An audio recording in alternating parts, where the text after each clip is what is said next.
یہ ہمیشہ جو ان کے چچا تھے وہ ہمیشہ انہیں خرافات کرتے رہتے. تو انہوں نے کیا کیا کہ ایک بار ایک حبیب نام کا جو بہت حاضر جواب تھا اس کو بلوایا, کہیں کہ تم جا کے ان سے سوال جواب کرو, تم ہر ایک کو مطلب پچھاڑ دے تو سوال جواب دو. تو حبیب کو بلوایا اور وہ بڑے تیز اس سے آیا کہ مجھے بلایا گیا ہے. ارے آ کے کہا کہ حضور سے کہا کہ سوال جواب کیے, ٹھیک ہے. تو انہوں نے کہا ٹھیک ہے, انہوں نے کہا میں صرف 2 ہی سوال تم سے کروں گا, اگر جواب دے سکو تو میں سمجھ لوں گا کہ آپ اللہ کے رسول ہیں.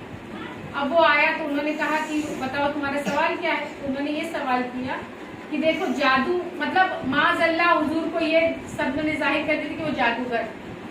تو کہیں اگر تم اللہ کے رسول ہو, یہ چاند ہے اس کے 2 ٹکڑے کر کے دکھا دو, چاند کے 2 ٹکڑے کر کے دکھا دو. انہوں نے انگلی سے اشارہ کیا حضور نے, چاند 2 ٹکڑے ہو گیا. بولو سبحان اللہ. اور یہ چیز نہ کہ اسی وقت ہوئی, یہ چیز ہندوستان میں راجہ بھوج تھا, اس نے بھی دیکھا, اس نے بھی یہ چیز دیکھا. تو اس نے سوچا کہ چاند 2 ٹکڑے کیسے ہوا. مطلب سمجھو اگر یہاں پہ کوئی چیز دکھائی جا رہی تو وہیں ہو رہی ہے, عرب میں کوئی چیز ہو رہی ہے, وہ چیز ہندوستان میں بھی دکھائی دے رہی ہے. تو راجہ بھوج نے کہا کہ یہ چیز کیا, تو ان کا جو وزیر تھا چانڈال نام کا تھا, کہا تم یہ جاؤ پتا کرو کہ یہ چیز ہوئی کہاں. اب ہندوستان کی اس وقت کی بھاشا تھی سنسکرت, وہ بھاشا عرب میں تو نہیں تھی. جب وہ وہاں پہ کافی سفر کر کر اور اس نے پوچھا ان سے, تو بولے کیسے صبح منگل ہے, مطلب اس کا مطلب ہے پتا ہے. تو بولے حضور کو یہ مطلب سنسکرت کیسے آتی. اسی بات پر وہ بالکل قائل ہو گیا کہ بھاشا یہ عرب کی ہے اور یہ سنسکرت کیسے بول گئے, کیسے سب صبح منگل ہے, اس طرح سے انہوں نے پوچھا سنسکرت میں.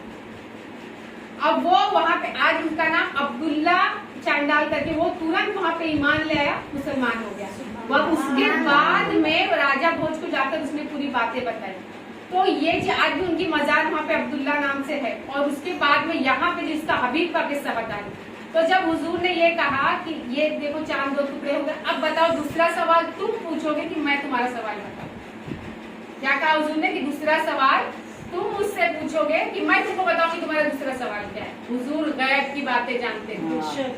امی کا مطلب یہ نہیں ہوتا ان پڑھ, امی مطلب کسی سے بھی نہ پڑھا ہوا. اللہ نے انہوں کو غیب سے مطلب غیب کا علم تھا ان کو. تب انہوں نے کہا کہ دوسرا سوال میں بتاؤں. تو بولے اچھا بتائیے. بولے تم جب گھر سے نکلے تھے, تمہارے گھر میں ایک بیٹی ہے جو بالکل معذور ہے, بیمار ہے, اندھی ہے, لاچار ہے, اس طرح سے کھڑی بھی نہیں ہو سکتی, بدن میں اس کے داغ ہے, مطلب پوری طرح وہ لڑکی کسی کام کی نہیں. بولے تم یہ اس کے بارے میں سوچتے ہوئے نکلے تھے کہ کاش میری بیٹی صحیح ہو جاتی. تو بولے اگر تم ایمان لاتے ہو, اگر تم ابھی ایمان لاتے ہو تو تم گھر پہ جا کے تم ماجرا دیکھنا کیا ہے. اس نے چاند کی تو دیکھ ہی لیا تھا کیونکہ آسمانوں پر جادو چلتا نہیں جادوگروں کا. وہ ایمان لایا, کلمہ پڑھا اشہد ان لا الہ الا اللہ محمد رسول اللہ صلی اللہ علیہ وسلم. سب کے پیٹ میں اولاد ہے, کسی کے بچے اگر کچھ معذور ہو کچھ ہو تو ان کی کیا حالت ہوتی. اور وہ بڑے تیزی سے گھر کی طرف نکلا, بہت تیزی سے گھر کی طرف نکلا.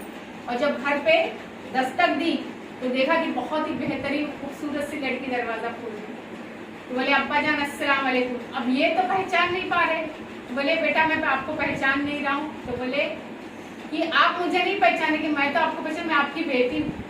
تو بولے یہ حالت کیسی ہوئی. بولے ابھی میرے پاس ایک نورانی شخصیت آئی تھی, انہوں نے کہا بیٹا وہاں تمہارے ابا نے کلمہ پڑھ لیا, یہاں تم کلمہ پڑھ لو, تمہارے حالات بالکل بدل جائیں. بولے ان کے کہتے ان کی نورانی شکل دیکھ کر میں نے کلمہ پڑھ لیا, اور کلمہ پڑھتے انہوں نے میرے چہرے پہ سے اس طرح سے ہاتھ پھیرا اور میری پوری بیماری جاتی ہے, اور میں آج اس طرح سے ہو گئی.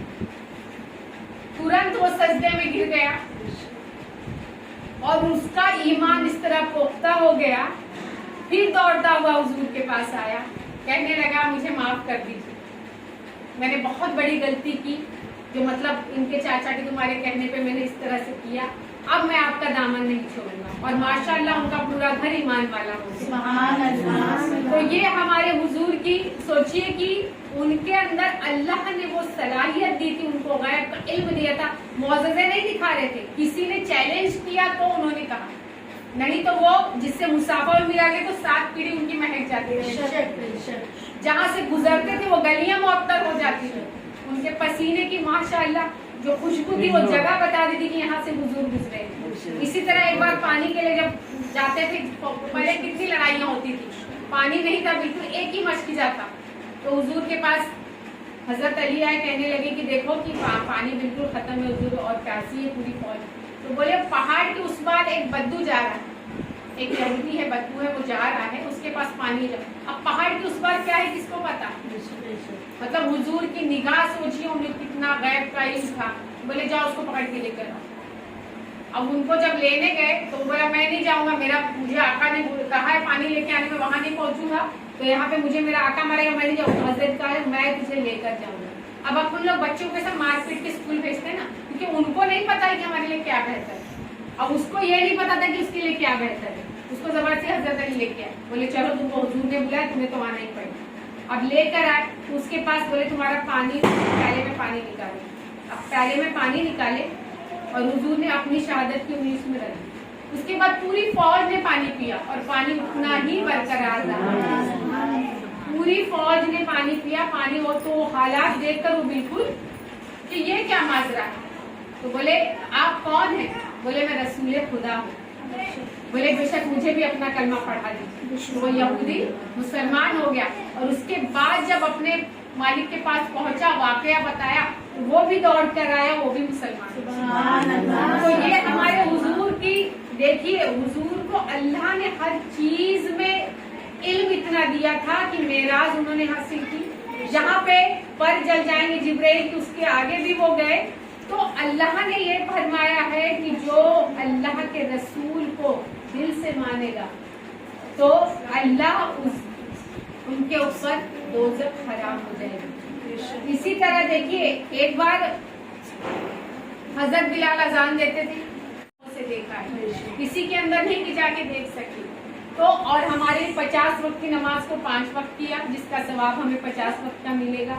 ہمارے لیے آخری وقت تک وہ شفاعت، آخری وقت بھی ان کو جب جبرائیل علیہ السلام نے اللہ نے فرمایا ان سے تو تب ان کی روح قبض کرنا. تب کیا کہا کہ میرے پہلے میری امت کا مجھے وعدہ دے کے جائیں کہ میری امت بخشی جائے گی تو میری روح لے کر جانا. جب اللہ نے وعدہ کیا کہ تمہاری امت پوری بخشی جائے گی تب، کیونکہ وہ رحمت بن کے آئے تھے، کسی کے لیے زحمت نہیں بن کے آئے تھے. اور حضور نے یہ فرمایا کہ میری پوری امت بخشی جائے گی. دیکھو اگر ہم کب بخشی جائے گی؟ جب ہم حضور کے بتائے ہوئے راستوں پر چلیں گے.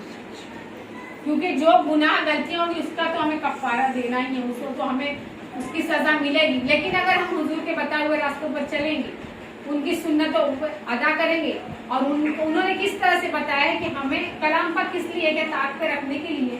کلام پاک میں آج ہمارے پاس کم و بیش 1,24,000 پیغمبر کس لیے اللہ نے بھیجے کہ اب بھی تم سدھر جاؤ، اب بھی تم سدھر جاؤ. اور آخری نبی محمد مصطفیٰ صلی اللہ علیہ وسلم ان کو بھیجا، ان کی شفاعت کے لیے ان کو کہا کہ تم کو ہماری امت کو شفاعت بنا کر بھیجا. کتنے بار یہ جب ان کے دانت مبارک تک شہید ہو گئے تھے تو انہوں نے کہا کہ ان قوم کو بد دعا دے دو. کہا نہیں، میں رحمت بن کر آیا، میں کسی کے لیے بد دعا نہیں. انہوں نے پوری زندگی کبھی کسی کو بد دعا نہیں دی اور ہر ایک کے لیے رحمت کی. اپنی بیٹیوں کو بھی اس طرح سے رکھا، اپنے پورے خاندان کو اسلام پر قربان کر دیا. حضرت امام حسن، حضرت امام حسین کا واقعہ شہادت کا. تو اس طرح سے اگر ہم دیکھنے جائیں تو حضور نے اپنے پورے خاندان کو، اس وقت لڑکیوں کو زندہ دفن کر دیا جاتا تھا. تب انہوں نے کہا کہ جس گھر میں لڑکی پیدا ہوگی اس کی پرورش کریں گے اور اس کے بعد میں اچھے سے اس کا عقد وغیرہ کر دیا گا تو وہ جنت کا حقدار ہوگا. تب انہوں نے یہ دفنانے والا سسٹم اس وقت سے ختم ہوا. اس کے بعد میں باندی بنایا جاتا تھا، عورتوں کو غلام سمجھا جاتا تھا. کیا کہا انہوں نے کہ ان کو بازار سے اٹھا کر عورتوں کو گھر کی مالکین کا درجہ دیا. جو آج کہتے ہیں نا اسلام میں جتنا عورتوں کے لیے، یہاں تک فرمایا کہ شادیاں کیوں اس وقت ہوتی تھی زیادہ، اس لیے ہوتی تھی کہ جنگیں ہوتی تھی. کیا عورتیں اسی طرح پڑی رہیں گی؟ اس لیے ایک سے زیادہ شادی کرنے کا حکم ہے. لیکن یہ کہا کہ جو دو جن کے بیچ میں اگر صحیح کا تعلق نہیں کرے گا وہ قیامت کے دن اس کی مطلب ٹیڑھا ہو کے اٹھے گا، لوگوں کو سب کو پتا چلے گا. تو اس لیے نہیں کہ 4 شادیاں، اور انہوں نے یہاں تک کہ غلام دادی باندیوں سے بھی شادی کی. اور انہوں نے شادی جو کہا جاتا ہے نا، ابھی ایک چیز بات آئی تو بولوں گی، جو جس طرح سے بیچ میں اس نے دنیا بھر کی باتیں کی تھی حضور کے بارے میں، معاذ اللہ، وہ فی نار جہنم. اس کو یہ سوچو کہ حضور نے حضرت عائشہ سے شادی صرف اس لیے کی تھی کہ وہ کم عمر کی اس لیے شادی کی تھی کہ ان کو دیکھو یہ چھوٹی بچیاں جتنا علم حاصل کریں گی ہم لوگ نہیں کر سکتے، تو ان کی زندگی کے بارے میں آگے امت کو کس طرح پتا چلے گا، اس کا آئینہ پیش کرنے کی انہیں شادی میں، تو انہوں نے اپنی زندگی میں 25 سال کے تھے 40 سال کی شادی حضرت خدیجہ سے کی، جو 3 بار کی بیوہ، 2 بار کی بیوہ عورت سے شادی کیا، اور ان کی زندگی میں 50 سال کی عمر تک انہوں نے شادی نہیں کی۔ اگر ان کو یہ ساری سی معاذ اللہ یہ تھا کہ جوان لڑکی سے شادی کرنا ہے تو اس وقت وہ شادی کرتے نا، تو ان کے زندگی میں انہوں نے شادی کیوں نہیں کی؟ ان کو یہ ساری چیزیں تو اس طرح سے غلط الفاظ عورت نے نکالے ہیں نا، اب اس وقت شادی نہیں کی، اور اس کے بعد بھی انہوں نے زندگی میں سب بیوہ اور اس طرح سے مطلب کوئی بھی کنواری لڑکی سے شادی کی نہیں، صرف حضرت عائشہ سے ہی شادی ہوئی، وہ بھی ان کے ساتھ بچیوں کی طرح جس طرح بچے بن کے کھیلا کرتے تھے، ان کے ساتھ ریس لگاتے تھے، مطلب ان کی دل آزاری کبھی نہیں ہونے تھی۔ تو ان کی زندگی جو ہے ہمارے لیے آئینہ ہے، اس لیے بنا ان کی سیرت سمجھے جو الفاظ غیر قوم اٹھاتی ہے تو ہم اس کی بڑی مطلب اس طرح سے